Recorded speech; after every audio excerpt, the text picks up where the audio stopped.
임호영 대장입니다. 어서 오십시오. 네. 예. 우선 제일 중요한 문제부터 좀 다뤄야 되겠습니다.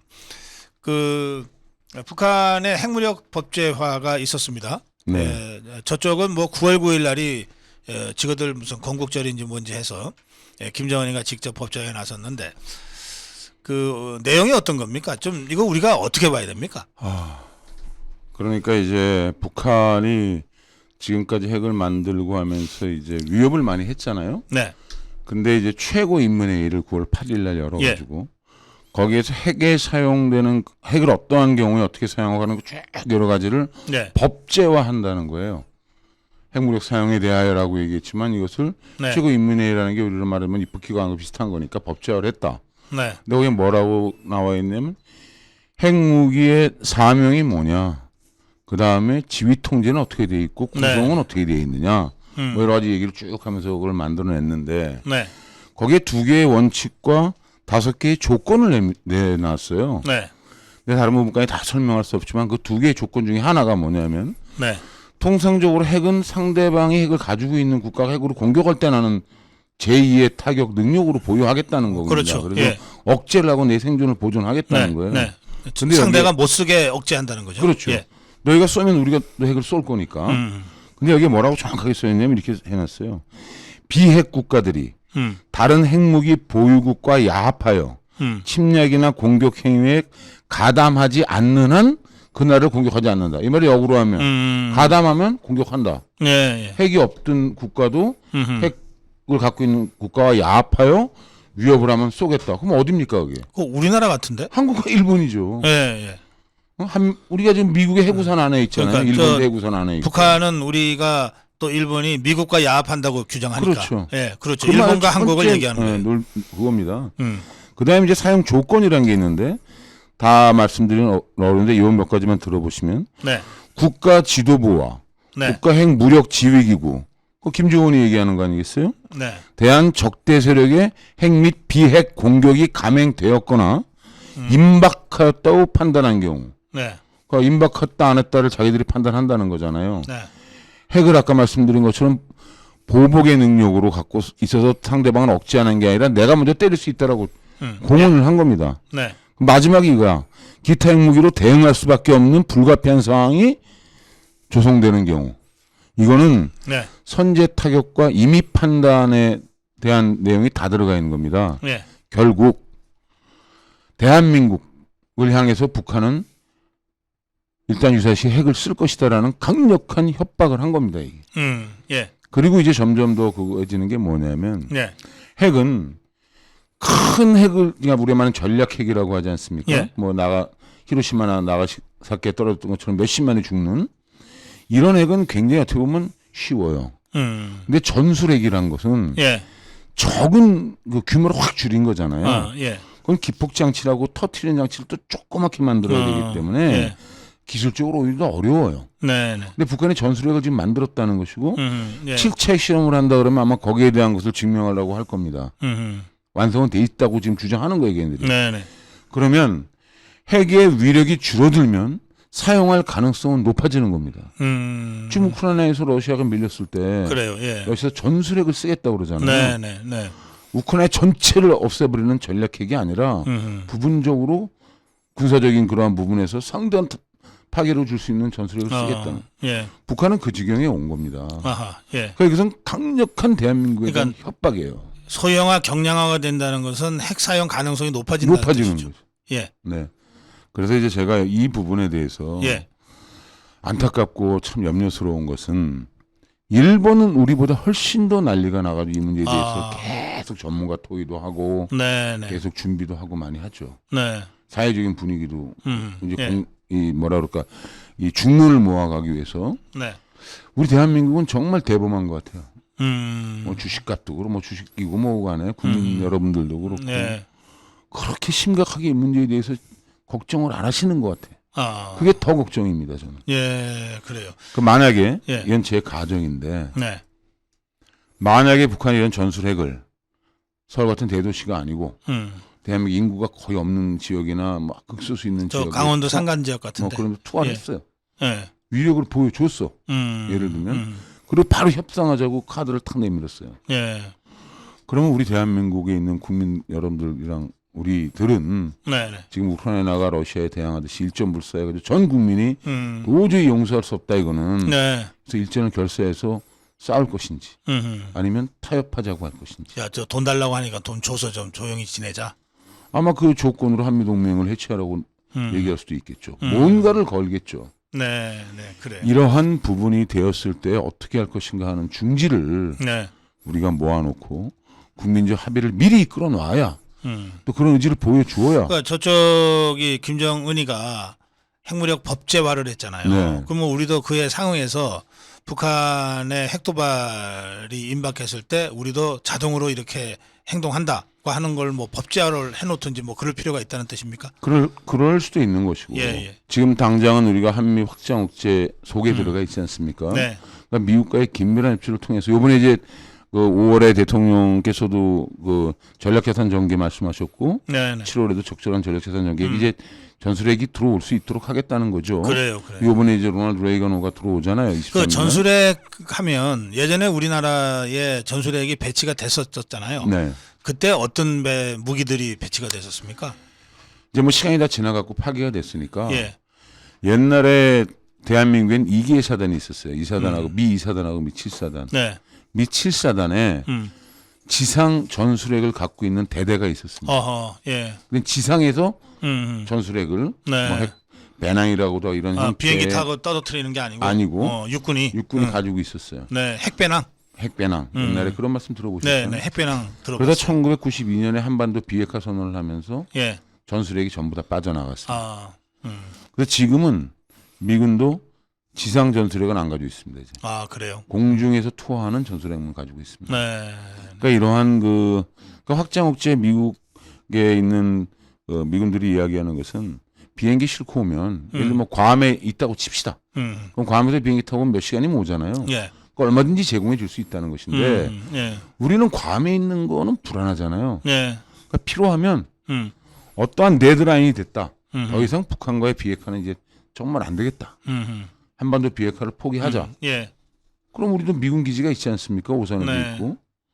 거기다 만약에 그걸 갖다 놓는다면 음. 핵은 핵으로 상쇄되는 거니까. 음. 그러한 여러 가지 확장 억제에 대한 구체화와 실효성을 증대시킬 필요가 있다. 하나 알겠습니다. 말씀을 드리는 거죠. 그 김승겸 합참의장이 네.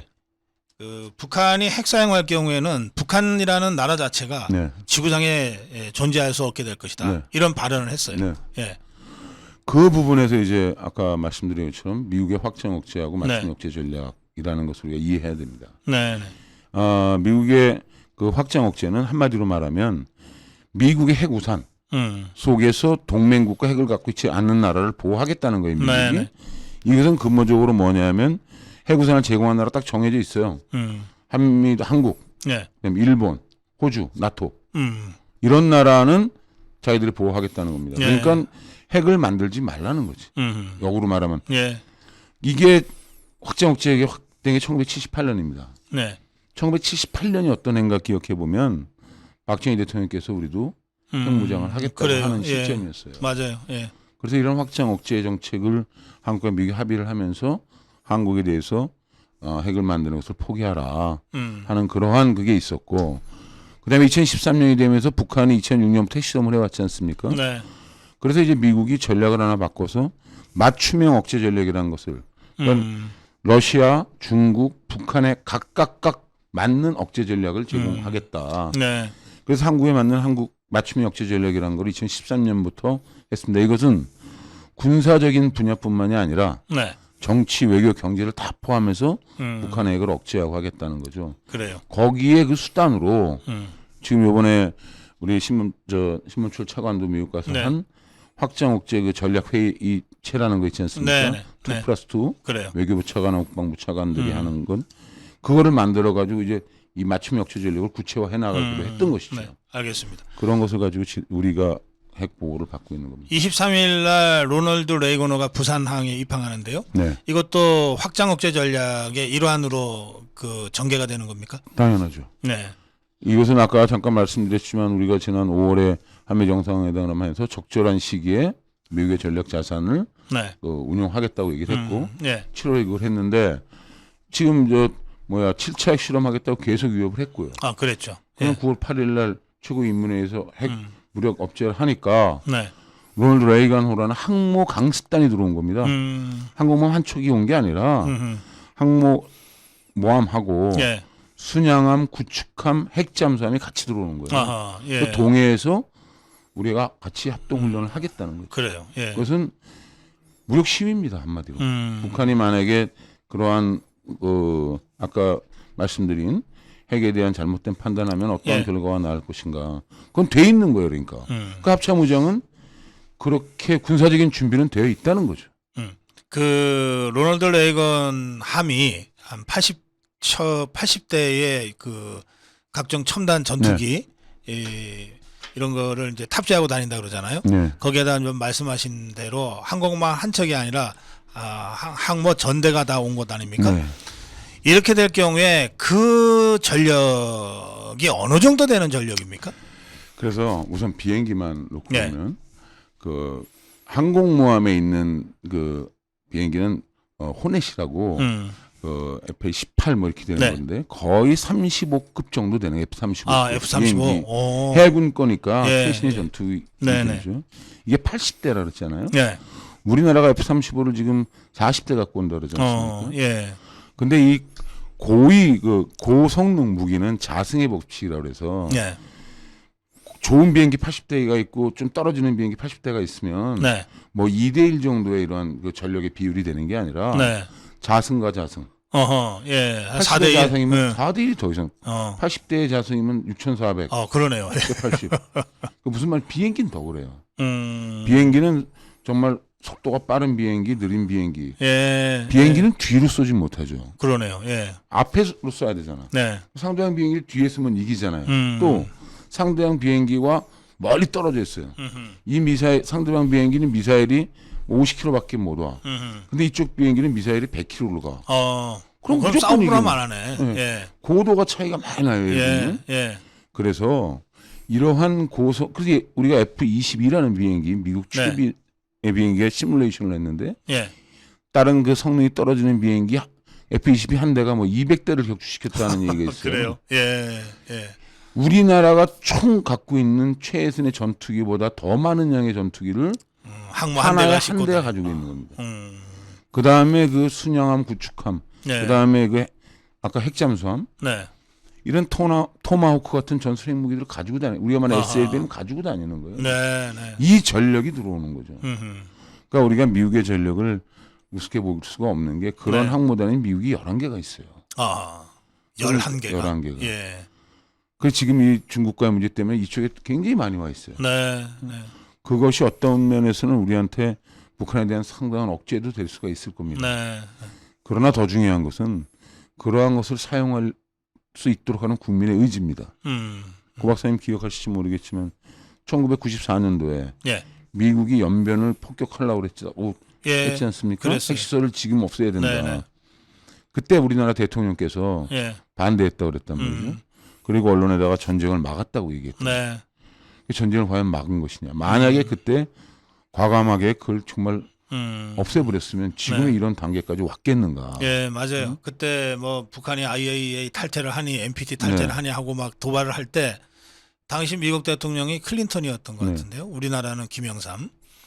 김영삼이 클린턴한테 강력하게 이 반대 의사를 표해서 뭐 김영삼 대통령께서 스스로 자랑스럽게 말씀하셨으니까. 그런데 예. 만약에 폭격했으면 그때 북한이 전쟁을 일으켰겠습니까? 한미연합전력이 있는데. 네. 지금도 마찬가지예요. 예. 지금도 한미연합전력이 있을 때 전쟁을 일으키면 우리 김승기 합참의장도 얘기했지만 그 말 속에는 김정은은 죽는다는 겁니다. 그렇죠. 예. 그 로널드 레이건 그 항모 전단 한 대하고 북한하고 전면전이 붙으면 어떻게 됩니까? 아까 말씀드린 그 내용이에요. 우선 한번 생각을 하면 북한뿐만이 아니라 현대전은 예. 제공권을 갖고 있는 나라가 거의 예. 이깁니다. 지금 러시아하고 우크라이나가 싸우면서 가장 어떻게 보면 전술적으로 그거 한 것은 러시아의 공군이 그렇게 압도적으로 우크라이나를 뭐 제압해가지고 뭐 하는 걸 많이 우리 못 보잖아요. 아하, 예. 근데 걸프전하고 이라크와 이라크전 할 때 그렇죠. 예. 미국의 싸우는 공군 방법을 전력이 뭐 보시면 압도적이었죠. 예. 공군 전력으로 완전히 무력화시킨 예. 다음에 실제 지상전이 시작되었건 몇 주 만에 이라크를 점령했습니다. 네. 북한과 미국이 만약에 전쟁을 한다? 예. 아마 북한의 비행기는 한 대도 뜨지 못할 겁니다. 음. 그럼 하늘이 완전히 다 미국 손아귀에 들어가는 것이고 또 우리 네. 뭐 연합전력으로 같이 싸울 거니까 네, 네. 우리의 아파치, 코브라, 공격형 헬기, 그다음 우리 F-50 비행기 새까맣게 북한으로 예. 들어갈 거예요. 북한이 그래서 연합전력하고 싸워서 이길 수 없기 때문에 네. 핵을 만드는 겁니다. 알겠습니다. 예. 자, 어제가 9월 19일 뭐 문재인이가 저 뭐 축사까지 막 메시지를 냈어요. 뭐 굉장히 잘한 일이라고 아마 생각하는 모양인데, 그러나 이제 우리 군의 입장에서 볼 때 9.19라고 하는 것은 정말 그 군사력의 심각한 위축과 쇠퇴를 가져오는 결정적인 어떤 전기였다 이렇게 보는데요. 그 문재인 좌파 정권 때는 그런 일들이 제대로 알려지질 않았습니다. 근데 제가 잠시 전에 전해드린 이 뉴스를 제가 전하면서 저도 너무 황당했어요. 그러니까 해병대 K9 자주포 육지로 저기 화물선에 싣고 와가지고 연습을 했다는 거 아니에요. 어떻게 군이 이 지경이까지 됐었는지 모르겠네요. 그러니까 이제 9.19 군사합의에 대해서 네. 이제 말씀을 하시면서 우리가 이제 세부적인 항, 예. 예를 들면 뭐 이런 거죠. 우리가 국민들께서 이해하고 계신 것들이 군사방 분계선을 중심으로 네. 남북 지상에서 예. 남북 5km 이내에서는 포병 사격을 안 하고 네. 연대급 이상 훈련하지 않는다. 예. 그 다음에 그 비행금지위원회에서는 서로 어떠한 그것도 하지 않는다. 그 다음에 고정익 항공기, 그 다음에 회전익 항공기, 무인기 이런 것들을 통해서 군사분계선을 중심으로 뭐 동해안은 40km. 예. 20km, 네. 15km 이렇게 막 정해. 예, 정찰하지 못한다. 뭐 이렇게 돼 있죠. 이제 그런 것들이 보면 우리가 우세한 것이 사실 공군력이거든요. 예. 근데 우리의 우세함을 상당히 많이 손해를 보고, 네. 그 다음에 또 GP나 이런 것들을 다 없앤다. 예. 그래서 10개씩 파괴했잖아요. 예. 북한의 GP는 우리 GP 한 3, 4배가 많다. 네. 네. 근데 10개씩까지 파괴하면 등가가 안 되는 거죠. 그렇죠. 예. 이러한 것들이 굉장히 불리한 조항인 것이죠. 네. 그러니까 그런 일환으로 그 NLL에서는 포사격을 하지 않는다. 그래서 네. 우리가 아까 말씀드린 해병대가 나와서 훈련하는 거란 말이죠. 네. 근데 더 중요한 게 있어요. 예. 이 9.19 군사합의의 전문을 보면 뭐라고 되어 있냐면 예. 군사적 긴장 상태를 완화하고 상호 신뢰를 구축하여 한반도 평화와 번영을 도모하여 통일을 위한 판문점 정신을 구현한다 이렇게 돼 있다. 예. 그러니까 군사적인 긴장 상태를 완화시키고 예. 신뢰를 구축한다는 거예요. 네. 네. 근데 지난 5년 동안 군사적 그 신뢰가 구축이 됐느냐? 그다음에 서로 간에 긴장 상태가 완화되느냐? 예. 자, 핵과 미사일은 군사 무기입니까? 이게 무슨 뭐 전쟁 외교 뭐 물자가 아니잖아요. 한쪽은 계속 고도화시켜서 이걸 만들어 나가고 그렇습니다. 있는데 예. 우리는 그걸 못 본 척한 네. 거예요. 5년 동안. 군사적 긴장은 훨씬 고조됐어요. 훨씬 높아졌어요. 거예요. 더 그리고 위험해졌어요. 신뢰를 안 하게 된 거죠. 예, 그렇습니다. 이것은 뭐냐면 작은 속임수로 더 큰 속임수를 속이는 예. 겁니다.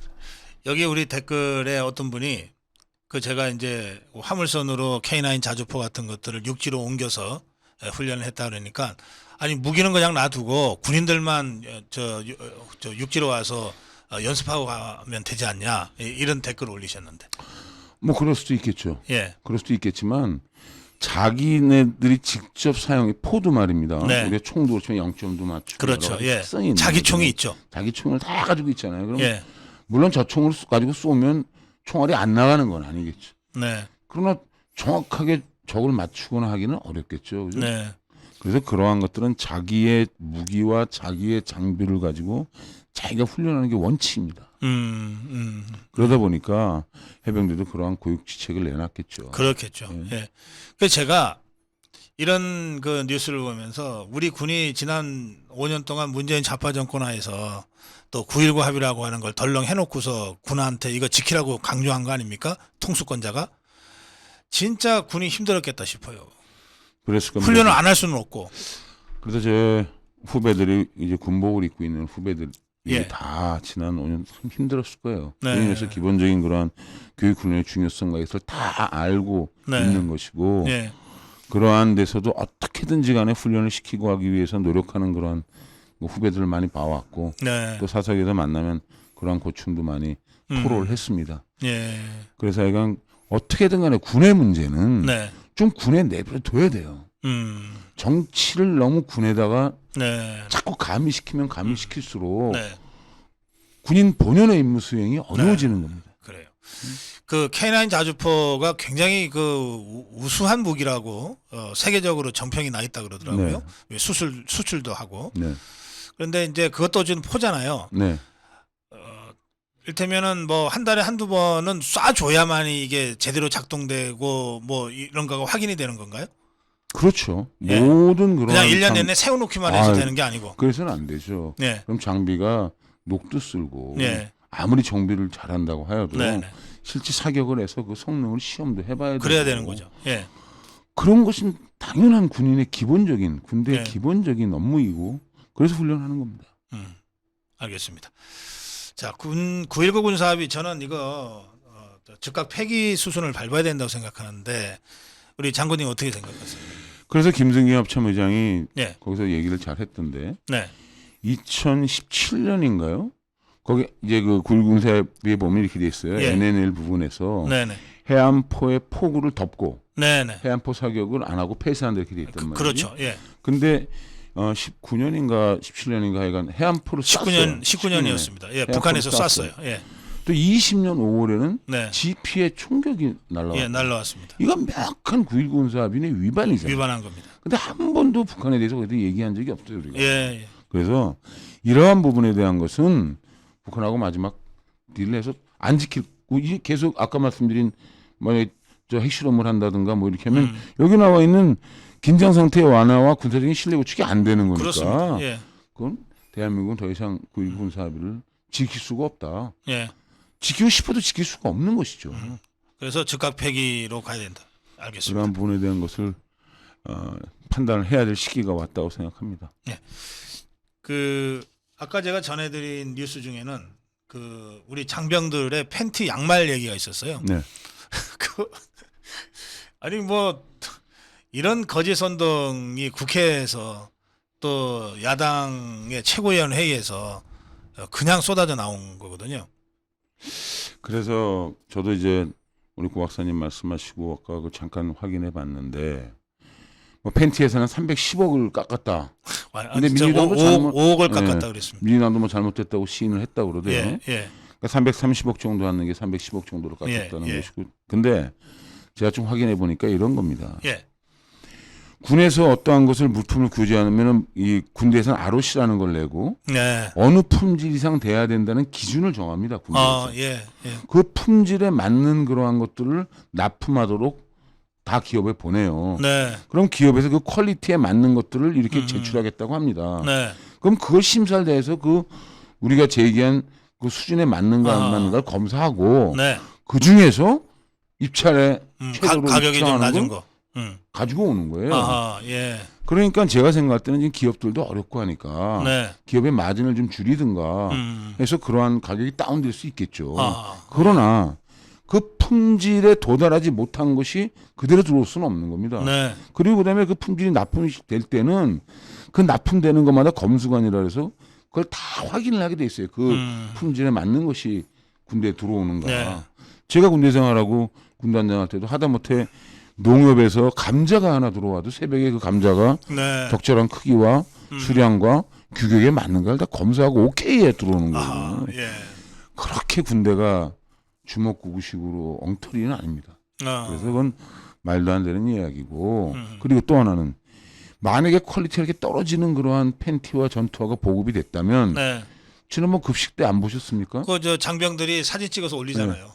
그게 그런 거를 국방부가 감당해낼 수 있겠습니까? 예. 그건 말도 안 되는 것이고 너무 지엽적이고 너무 엉터리 같은 이야기를 하는 것이다. 네. 그렇게 군대나 그런 것이 그렇게 그 호락호락하고 그렇게 엉터리 아닙니다. 대한민국 군대가.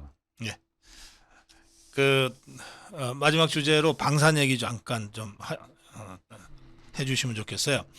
이번에 폴란드에 40조 원 규모 방산 수출 있었다 그러는데 지금 러시아가 우크라이나를 침공한 것을 유럽 국가들은 남의 나라 일처럼 볼 수가 없잖아요. 바로 인접 국가들이고 상대적으로 이제 동유럽 국가들은 예전에 소련을 종주국으로 했기 때문에 무기 체계가 우리가 미국식 무기 체계를 갖고 있는 것과 비슷하게 소련식 무기 체계를 아마 갖고 있을 가능성이 많거든요. 그런데 러시아가 저러는 걸 보니까 저거 못 믿겠다 해서 이제 무기 시스템을 좀 다변화시켜야 되겠다. 이런 욕구들이 각 나라에 있는 것과 우리의 우수한 무기가 딱 결합이 돼서 방산 수출이 이루어졌다. 이런 분석을 어떤 분이 하시더라고요. 네. 그러니까 이 방산의 기본은 옛날에 자주국방에서 시작된 겁니다.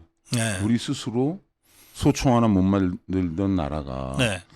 우리가 월남전에 갔을 때 제가 지난번에 말씀드렸는지 모르겠지만 M1 가지고 갔는데 미국이 전부 다 M16다 그렇죠. 쓰니까 예. 하나씩 M16을 메고 온 거예요. 예. 그때 총은 갖고 들어가게 했죠. 미국이. 그렇죠. 예. 총이랑 기타 우리가 쓰던 총은. 예. 그래서 박정희 대통령이 계실 때 1970년에 ADD라는 거를 만들어서 국방과학연구소라는 걸 만들어서 거기서 이제 우리나라 무기를 만들기 시작한 겁니다. 그래서 1976년도에 당시에 불곰이라는 우리나라 최초의 미사일도 만들었고 그때 총부터 시작해서 포, 전차 이런 걸 전부 국산화하기 위해서 각 분야에서 엄청나게 노력을 해온 겁니다. 그러면서 각 기업에다 대기업들에도 방산을 하도록 강요를 했습니다. 그래서 지금 한화가 주로 합니다만 LIG 넥슨, 그다음에 또 어디입니까? 옛날 삼성 테크인, 그다음에 현대 롯템, 그다음에 한화에 지금 하나는 디펜스, 에어로스페이스 이렇게 여러 가지 회사들이 있잖아요. 대기업을 중심으로 그걸 쭉 만들어서 계속 발전시켜 온 거예요.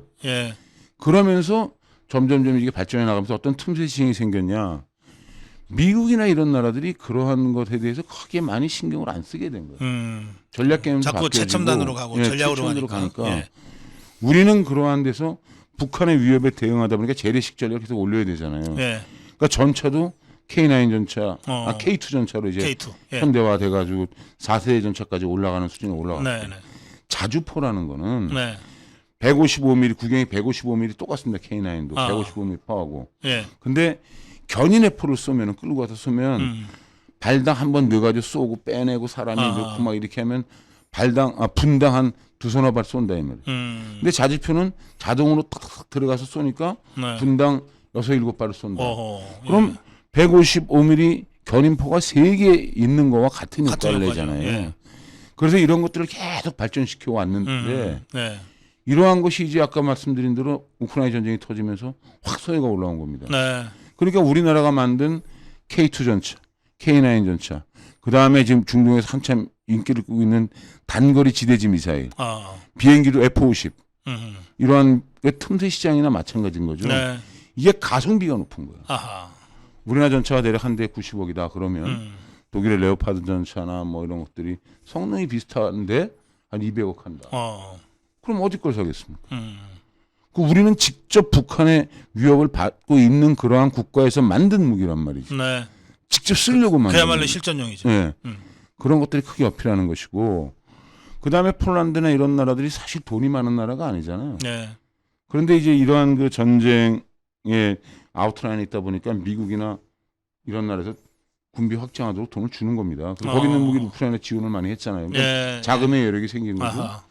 거기에 이제 그동안 우리가 수십 년 동안 기울였던 방산의 효과가 말씀하신 대로 그런 수요와 딱 맞아 떨어져가지고 대한민국 방산이 지금 세계 최고로 각광을 받는 그런 게 된 것이죠. 그러니까 이제 우리나라가 생산하는 무기, 우리 군이 보유하고 있는 무기는 미국으로부터 이제 들여와서 최신을 보유하지만 우리가 생산하는 무기는 최첨단 최고는 아닐지 몰라도 말씀하신 대로 가성비가 좋은 이 재래식 무기 중에서는 상당히 강력한. 그렇죠. 그러니까 그런 나라들의 필요에 딱 맞는 그렇죠. 그런 방산 수출이 가능하다. 그럼 예를 들면은 인도네시아 나라가 F-50을 같이 만들자 그러지 않습니까? 문제가 좀 있긴 했습니다만. 자, 인도네시아는 적이 반군이나 주변에 있는 나라란 말이에요. 그렇죠. 거기 예. F-35를 최신의 사가지고 전폭기는 필요 없죠. 몇백억 하는 건데 예. 그럼 F-50 비행 그거는 그 가격이면 10대 20대를 사는데 그게 훨씬 더 네. 효율성이 높은 겁니다. 그렇죠. 그러한 부분에 대한 방산이 앞으로도 대한민국은 예. 상당히 그 발전적인 추세에 있을 수 있을 것이다. 네. 그러나 이 방산은 또 한계가 있어요. 네. 예를 들면 방산은 어떤 신발을 잘 만들어 가지고 전 세계에 참 계속 팔리는 게 아니다. 일정 규모가 되면 더 이상 계속 만든다고 하여 예. 소요가 매번 그렇게 막 나타나는 게 아니에요. 그러겠네요. 예. 그래서 이러한 방산은 굉장히 국가 전략적으로 잘 판단을 해서 예. 전문가들에 의해서 계속 유지되고 발전돼 나가야 됩니다. 알겠습니다. 예, 오늘 최근에 있었던 주요 군사적인 이슈에 대해서 쭉 설명을 들었습니다. 마무리 한 말씀 하시겠습니까? 네. 제가 이 말씀을 하나 꼭 드리고 싶은 게 하나 예. 있어요. 아까 핵에 대한 국민적 합의라는 말씀을 드렸지 않습니까? 네. 이 군대에 대한 그 어떤 국민적 합의라는 것에 잘못 전용되는 예가 요즘 많이 얘기되는 BTS의 병역 특례와 같은 예입니다. BTS가 병역 특례를 받는 것이 좋다 안 좋다 국회에서도 막 얘기가 되죠. 네, 네. 이 병역 특례라는 것은 1970년대 저희가 베이비붐 세대잖아요. 네, 그래요. 예. 예. 진급 대상이 엄청 많았습니다. 네. 근데 군은 데려갈 수 있는 공간도 적고 부대 수가 적었어요. 그렇죠. 예. 그러니까 인원이 많이 남았어요. 네. 그래서 병역 그 대체 복무도 하고 막 특례를 했습니다. 예. 그리고 그때는 대한민국이라는 나라가 전 세계에 알려지지 않은 나라예요. 그러니까 대한민국의 국위를 선양한다는 건 굉장히 중요했습니다. 그래서 뭐 예술, 체육 이런 예, 데서 주로 올림픽 메달리스트들. 체육만 예를 들면 네. 올림픽에서 3등 이상, 그다음에 아시안 아시안 게임 1위. 음. 그래서 그때 1976년도인가요? 양정모 선수가 네, 양정모 레슬링. 금메달 탔습니다. 예. 그때까지 대한민국이 어떤 나라인지 잘 전 세계 사람들은 몰라요. 네. 그리고 양정모 그 선수가 금메달 따가지고 그때 얼마나 많은 그 돈을 벌고 특혜를 받았겠어요. 그렇죠. 별로 없다고. 예. 줄 그때 돈도 많이 없고. 카프레이드까지 해줬어요. 카프는 해줬지만 그 예. 당시에 지금같이 막대한 경제적 지원이나 이런 게 스스로 갈 수가 그렇죠. 없었어요. 그렇죠. 예. 그러니까 그러한 제도가 가치가 있었습니다. 예. 근데 지금 1922년은 지금 이 시점은 2020년? 2020년, 예, 22년 예. 대한민국이라는 나라의 국격이 너무 높아진 거예요. 한류가 막 올라가고 아하, 오히려 예. 이런 스포츠나 연예가 대한민국이라는 나라 때문에 더 많은 그 진출하는 데 도움도 받는 겁니다. 그리고 예. 얼마나 많은 부와 명예를 누립니까? BTS나 이런 성공을 하게 되면 네. 네. 근데 만약에 거기다 병역 특례까지 줬다. 그러면 동시대에 그러한 그 정말 직업도 열심히 노력해서 직업을 가져야 되는 그러한 젊은이들 네. 또 그렇게 자기의 능력과 이게 맞지 않아 가지고 뭐 별로 그렇게 좋은 그런 조건이 아닌 젊은이들이 볼 때는 네. 온갖 부와 영예를 다 가지고 있으면서 또 병역 특례까지 준단 말이냐. 거기서 오는 상대적 박탈감, 그 국민화합에 맞지 않다고 봅니다. 그래서 월남전 때 엘비스 프레슬리도 월남전에 참전했습니다. 예. 우리 남진도 해병대로 가수 갔잖아요. 예. 예. 그래서 진짜 대한민국이 멋있고 대한민국이 강한 그리고 전 세계에 어떤 그걸 보여주려고 그러면 우리 대한민국은 BTS와 같은 그런 세계적인 스타도 군대에 간다. 오히려 그러한 것들을 보여주고 BTS 그런 말 했더라고요. 군대 간다고. 네. 논쟁의 종지부를 끊고 그렇죠. 예. 그렇게 해서 앞으로 이런 모호하고 불확실한 그런 병역 특례도 예. 이번 기회에 조정이 돼야 된다. 오히려 말씀하시니까 이제 이제는 왕세 손에서 왕세자가 됐을 텐데 윌리엄. 네. 이 전투기 몰고 150차례 이상 출격했더라고요. 그렇습니다.